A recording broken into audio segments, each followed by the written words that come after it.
Le journal avec Chartidiane Diao, haute cour de justice, Moustapha Diop auditionné ce jeudi, Sophie Gladima envoyée en prison. Oui, Moustapha Diop va faire face ce matin aux membres de la commission d'instruction de la haute cour de justice au tribunal de Dakar. L'ancien ministre du développement industriel et des PMI devra répondre de sa gestion sur les fonds Force Covid-19 alloués à son ministère à l'époque.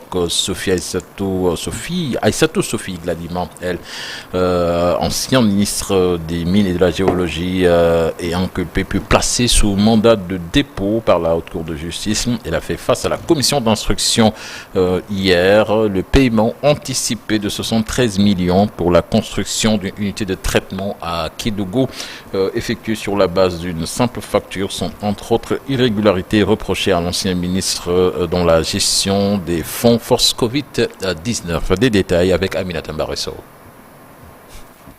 Sur cette liste de 5 ministres mis en accusation devant la Haute Cour de justice, elle est la première à être envoyée en prison. Aïssatou Sophie Gladima, ancien ministre des Mines et de la Géologie, est inculpée pour une utilisation douteuse d'une somme d'argent destinée à la gestion des fonds Force Covid-19. Auditionnée ce mercredi devant la commission d'instruction de la Haute Cour de justice, elle est poursuivie pour détournement de deniers publics, escroquerie portant sur les deniers publics, blanchiment de capitaux et complicité de ses chefs. Dans le projet de loi envoyé à l'Assemblée nationale le 8 mai passé pour une mise en accusation devant la Haute Cour de justice, il était reproché à l'ancien ministre d'avoir autorisé le paiement anticipé de plus de 70 millions de francs CFA à une société commerciale pour la construction d'une unité de traitement gravimétrique à Kédougou. Cette somme décaissée avait été envoyée alors que les travaux n'avaient pas encore commencé, ce qui viole les règles de la comptabilité publique aux yeux de la loi. L'enquête révèle également que la somme versée avait été effectuée simplement sur la base d'une facture et d'une déclaration sur l'honneur sans constat de service fait, une infraction aux dispositions de l'article 89 du règlement général de la comptabilité publique.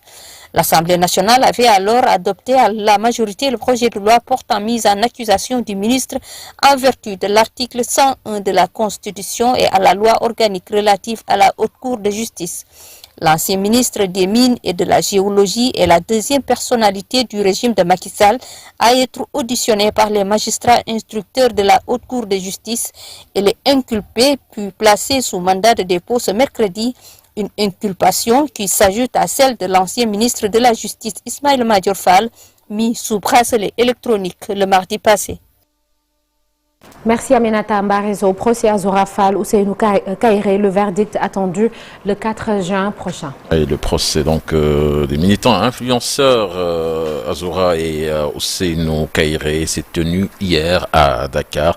Le parquet a requis 3 mois de prison ferme pour discours contraires aux bonnes mœurs. La défense, elle, a plaidé la relaxe pure et simple. Le verdict est attendu le 4 juin prochain. Écoutons leur avocat, maître Bamba Sissé.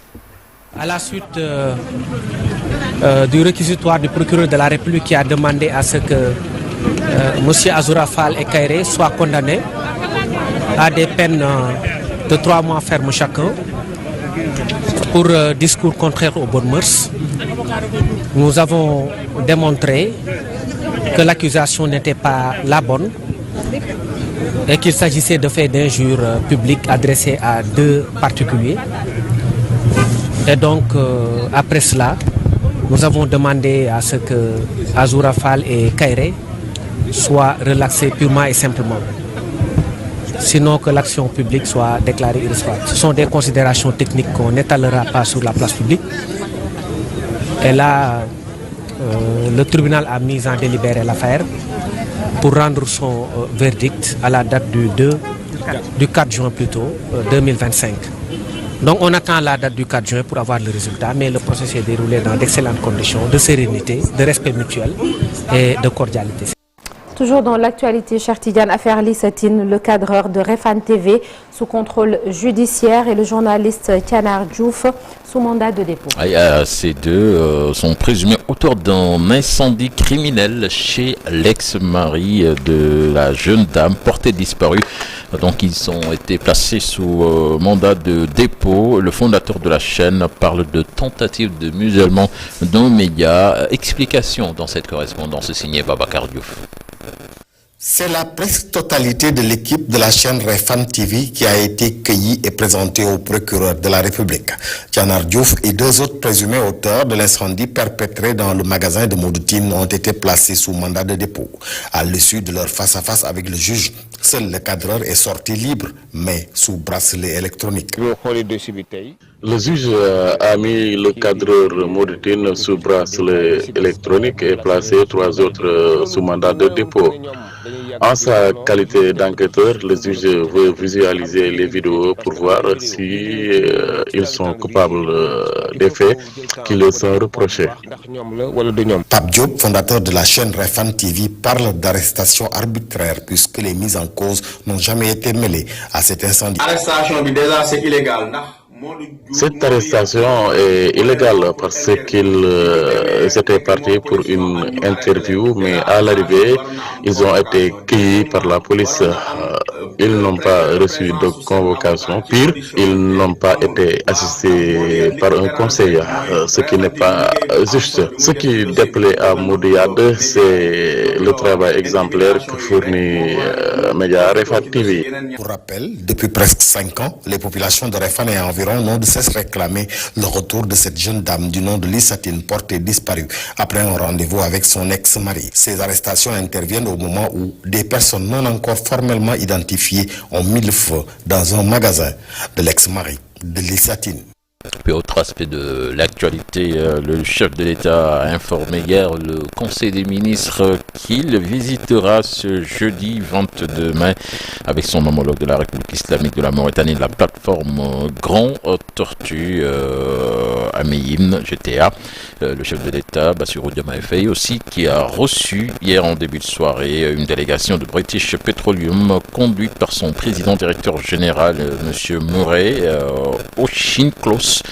Les discussions ont porté sur le cap décisif qui vient d'être franchi par le projet GTA avec le chargement de la première cargaison de gaz naturel à liquéfier.